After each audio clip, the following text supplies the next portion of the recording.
Dumating ang mga bida sa gym ng Violet City. Excited na silang makilala ang gym leader at papasok na sana, pero pinigilan sila ng Team Rocket na nakadisguise at gusto silang tanungin bago pumasok. Nagpanggap silang mula sa isang ahensya na tinatawag na Poke Bureau. Kinuha nila si Pikachu at sinabing kailangan nila itong kumpiskahin bago tumakas. Sumakay sila sa kanilang balon, nag-alis ng disguise at sinabi ang kanilang motto. Gumamit si Pikachu ng Thunder Shock pero ang kulungang kinalalagyan nito ay electric proof. Inilabas ni Ash si Heracross para pigilan ng Team Rocket pero naglaglag si Meowth ng isang garapon ng katas ng puno, kaya huminto si Heracross at dinilaan ang katas. Biglang nakakita ang mga bida ng isang lalaking nakasakay sa isang glider at kinuha ng hutot nito ang kulungan mula sa mga kamay ni Jessie. Nag-alala ang mga bida na baka isa ring magnanakaw ang lalaking iyon, pero nagsimulang lumapag ang lalaki sa lupa. Ginamit ng Arbok ni Jessie ang Poison Sting para butasin ang glider. Nahulog ang lalaki, pero naglabas siya ng isang Pidgeot na nagligtas sa kanya. Iniwasan ng Pidgeot ang sunod na Poison Sting ni Arbok at binutas ang balon, na naging sanhi ng karaniwang pagtalsik ng Team Rocket. Bumaba ang lalaki at ibinalik si Pikachu kay Ash, na nagpasalamat naman sa kanya. Ikinwento ni Ash na mayroon din siyang Pidgeot noon at nakipaglaban ito sa Fearow, at sinabi na kailangan niyang puntahan at makita ang kanyang kaibigan na yun balang araw. Alam ng lalaki ang pakiramdam ng pakikipaglaban kasama ang Pidgeot sa himpapawid at alam niyang mahahanap din ni Ash ang kanyang Pidgeot balang araw. Napansin ni Misty na mahilig ang lalaki sa mga flying-type Pokemon at kinumpirma naman ito ng lalaki na gustong lumipad sa kalangitan. Nagalit ang lalaki nang marinig ang mga pahayag na tinatalo ng electric-type Pokemon ang mga flying-type Pokemon na nagpadama rin kay Misty ng ganoon tungkol sa mga water-type Pokemon. Ipinakilala ng mga bida ang kanilang sarili at nagulat sila nang malaman na ang lalaki pala ay ang gym leader ng Violet City na si Faulkner. Naisip ni Faulkner na kakaibang maging kaibigan muna ang mga trainer bago sila kalabanin, pero alam niyang kailangan niyang labanan si Ash sa anumang paraan. Pumunta ang mga bida sa itaas ng gusali at nakita ang team ni Faulkner. Tinanong ni Brock si Ash kung ayos lang ba siya at kinumpirma naman niya ito dahil alam niyang nandito siya para lumaban at hindi para magpasikat lang. Sinabi ni Ash kay Faulkner na maghanda na siyang ibigay sa kanya ang badge. Sumagot si Faulkner na hindi siya sigurado roon at dahil nais patunayan ang lakas ng mga flying-type Pokemon ay inilabas niya si Hoothoot.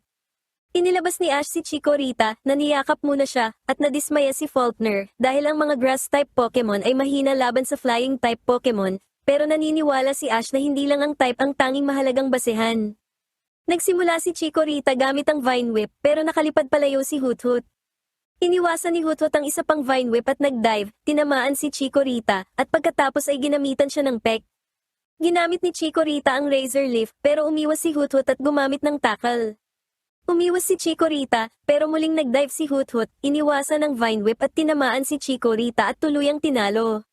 Habang ibinabalik ni Ash si Chikorita, sinabihan siya ni Faulkner na binalaan na siya na kaunti lamang ang tsansa ng mga grass-type Pokemon na matalo ang kanyang flying-type Pokemon. Tinawag ni Ash si Pikachu na handa ng lumaban. Sinubukang i-tackle ni Hoothoot si Pikachu, pero gumamit si Pikachu ng agility. Lumipad palayo si Hoothoot, pero nakuryente siya ng Thunderbolt ni Pikachu, at pagkatapos ay tinalo ito gamit ang Quick Attack. Ibinalik ni Faulkner si Hoothoot, at pagkatapos ay inilabas ang isang Dodrio kapalit nito. Ipinahayag ni Faulkner na wala pang mga trainer na nakakatalo kay Dodrio. Sinabi ni Ash na hindi siya natatakot dahil hindi naman nakakalipad ang Dodrio, pero sumagot si Faulkner na nagkakamali siya. Gumamit si Pikachu ng agility at ganoon din ang ginawa ni Dodrio. Sinubukang gumamit ng Thunderbolt ni Pikachu, pero nakatakas si Dodrio sa pamamagitan ng pagtalon na nagpakita kina Brock at Ash na tumatalon pala ito ng napakataas kaya parang lumilipad na rin ito. Ginamit ni Dodrio ang Furry Attack at Drill Peck na nakasugat kay Pikachu. Sinubukang gumamit ng Tri-Attack ng Dodrio, pero tumalon si Pikachu sa ibabaw nito at tinamaan ito gamit ang Thunder. Tumayo si Dodrio, pero kalaunan ay natumba rin ito at natalo. Nagdiwang si Ash habang ibinabalik naman ni Faulkner ang Dodrio. Inilabas ni Faulkner ang kanyang ace, ang Pidgeot. Tinanong ni Ash si Pikachu kung gusto na nitong bumalik, pero ayaw ni Pikachu at nanatili siya kahit pagod na. Sinubukang gumamit ng Thunderbolt ni Pikachu, pero lumipad palayo si Pidgeot at kulang na ang lakas ni Pikachu para maabot ito. Sa pamamagitan ng isang whirlwind, natalo si Pikachu. Inilagay ni Ash si Pikachu sa kanyang tabi at inilabas si Charizard, na naging dahilan para makita ni Faulkner na magiging interesante ang laban. Lumipad palayo sina Charizard at Pidgeot. Sinubukang gumamit ng flamethrower ni Charizard, pero hindi tinamaan si Pidgeot. Inulit ni Charizard ang kanyang pag-atake, pero iniwasan ito ni Pidgeot gamit ang agility. Pinayuhan ni Faulkner si Ash na sumuko na, pero tumanggi si Ash. Sinubukang gumamit ng flamethrower ni Charizard, pero siya ang tinamaan ng sarili niyang atake dahil ibinalik ito ng whirlwind ni Pidgeot. Ginamit ni Pidgeot ang wing attack at sinubukang lumipad ni Charizard, pero dahil napinsala ang kanyang pakpak, tinanggap niya ang atake ni Pidgeot. Tumanggap pa ng maraming atake si Charizard, kaya sinabihan ni Faulkner si Ash na sumuko na, dahil responsibilidad ng trainer na malaman kung hindi na kaya ng Pokemon ang lumaban, lalo na't hindi na makalipad si Charizard. Sinabi ni Ash na siya at si Charizard ay hindi sumusuko, kaya sumagot si Faulkner na baka ang pagkatalo sa laban na ito ang magtuturo sa kanya ng leksyon. Sinubukang gumamit ng quick attack ni Pidgeot, pero nagawa ni Charizard na makalipad palayo. Gumamit si Pidgeot ng agility, pagkatapos ay gumamit ng quick attack para mas lalong mapinsala si Charizard. Ipinagpatuloy ni Pidgeot ang estratehiyang ito. Nakita ni Ash na baka may tsansa sila kung patuloy na gagamitin ni Pidgeot ang parehong mga galaw. Lumapit si Charizard kay Pidgeot na gumamit naman ng agility. Gayunpaman, lumingon si Charizard at pinatigil ang Pidgeot gamit ang Fire Spin. Nahawakan ni Charizard si Pidgeot bago pa ito makalipad palayo at inihagis ito sa lupa sa pamamagitan ng seismic toss na naging dahilan ng pagkatalo nito. Nagdiwang si Ash para kay Charizard at sa kanyang tagumpay. Pagkatapos nun ay ibinigay na ni Faulkner kay Ash ang Zephyr Badge. Yes! Inamin ni Faulkner na ang pakikipaglaban kay Ash ay nagbigay sa kanya ng higit pang determinasyon na magsanay at maging number 1 flying type Pokemon trainer. Binati nila ang isa't isa ng good luck at nagkamayan, pagkatapos ay umalis na sina Ash, Misty at Brock. Samantala, habang tinutukan ng mga Spearow ang Team Rocket, sinabi ni Meowth na ang pagtatapos na ito ay walang duda na para sa mga ibon. Habang sila ay naglalakbay, nakita ni Brock sa guidebook na ang susunod nilang destinasyon ay ang Azalea Town. Masaya si Ash na marinig ito dahil makakakuha na naman siya ng mga bagong badge. Nakarating ang mga bida sa isang magandang lawa, kaya naman naniwala si Brock na may mga magagandang babae sa paligid at baka naroon na ang love of his life. Sinabihan siya ni Misty na baliw na siya, pero itinuro ni Brock ang isang babae sa gilid ng isang bangin. Biglang lumitaw ang isang maril na may kulay rosas na ribbon sa buntot nito.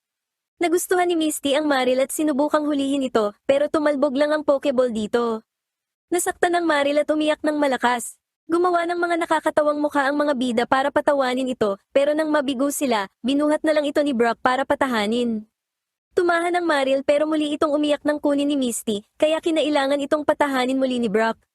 Dumating ang Team Rocket na nakadisguise bilang mga magsasaka, at pinasakay sa kanilang truck ang mga bida dahil mukhang kailangan daw nito ng masasakyan.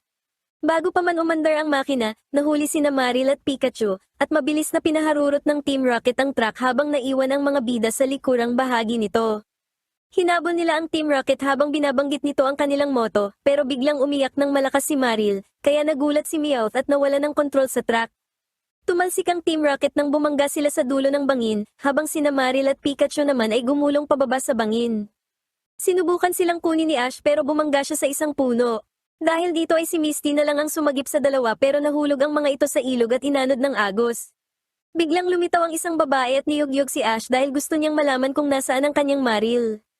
Tinanong ni Brock ang pangalan ng babae na nagpakilala bilang Wilhelmina, at agad siyang nahumaling dito. Napunta sa isang pampang sina Misty, Pikachu, at Maril. Nagsimula na namang umiyak si Maril, kaya sinigawan ito ni Misty na tumigil na sa pag-iinarte. Dahil dito, mas lalong sumama ang loob ni Maril at tumakbo palayo, at naiwan ito ang kanyang ribbon.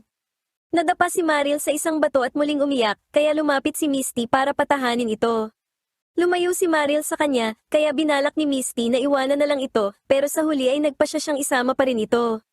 Naalala ni Misty na sensitibo ang pandinig ng Maril, kaya pinakiusapan niya itong pakinggan ang tawag ng kanyang trainer. Nag-focus si Maril, pero masyado itong nagtagal kaya sinigawan ito ni Misty, kaya muling umiyak si Maril at sinubukan na naman itong amuhin ni Misty.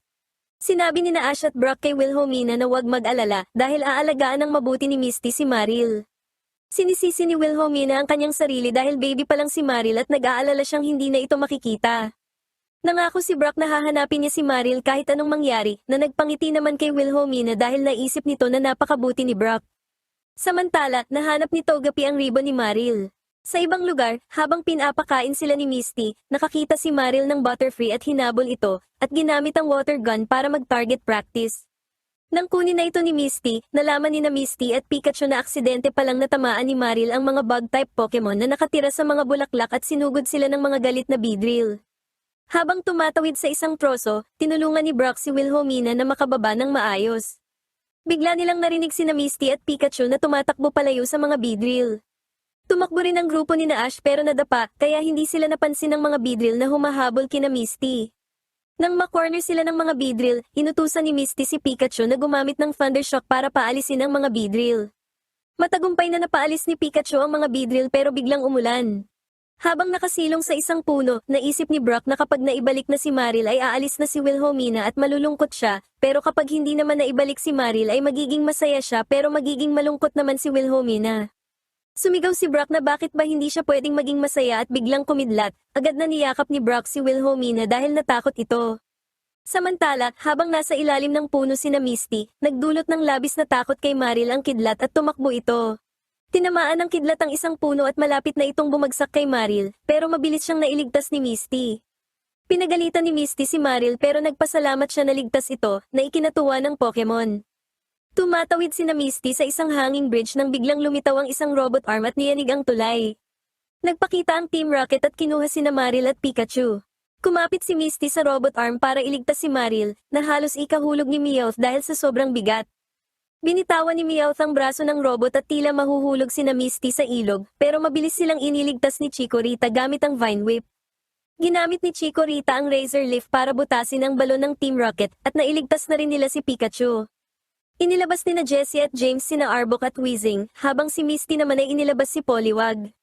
Gumamit ng Poison Sting si Arbok at Sludge si Weezing, pero nilabanan sila ni Poliwag gamit ang Water Gun. Nakalusot ang ibang Poison Sting ni Arbok papunta kay Misty, pero pinrotektahan ni Marill si Misty gamit ang Water Gun. Sa pamamagitan ng Thunderbolt, tumalsik ang Team Rocket sa kanilang balon na sumabog at naging sanhi ng kanilang muling pagtalsik. Nagdiwang ang grupo sa kanilang tagumpay.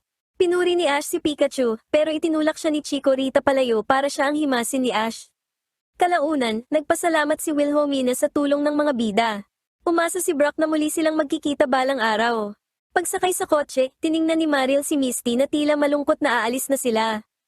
Nagpigil ng luha si Brock at ganun din si Misty habang nagpapaalam kina Wilhelmina at Marill. Napansin ni Ash na tila naging malapit na si Misty sa Marill, pero itinanggi ito ni Misty. Ganun pa man, inamin ni Misty sa kanyang sarili na tama si Ash at tahimik na nagpaalam sa maliit na Pokemon.